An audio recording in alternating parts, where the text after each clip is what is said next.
Hi everyone, it's me again, Ivan Estrella. So today, naalay ko rin sa bukid which is the Sitio Corocabayo of Miapas. So this video, modeling update sa balay sa bukid after atong bagyong Opong.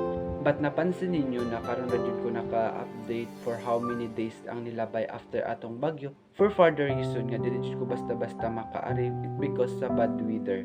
We all know naman 'di ba na after atong bagyo is nag-ulan-ulan pa jud siya. So bukid man ako ang ngarion, so di gid ko basta-basta makari kay it because pud sa mga puno basig mahagsakan ko.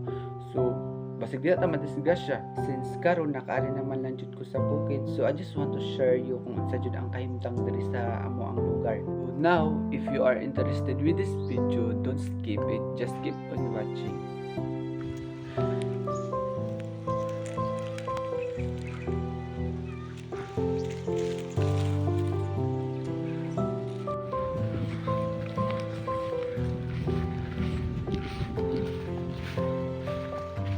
Natumba jud siya everyone ang bayabas nakalig-on man tani kasayang.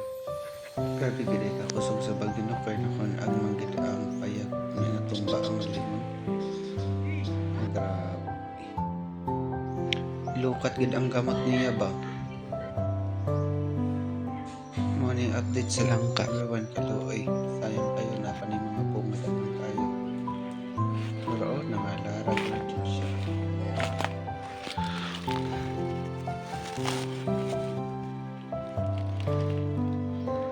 Ang kisami sa dako nga balay naguba pud siya sa likod.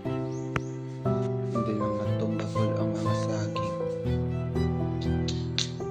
Grabe wala man gipatawad ang bagyong Upoy. Ang balay pud namo diri sa pikas nga guba pud ang atok nga tanggal jud siya. Sumuod jud niya sulod ay. Grabe.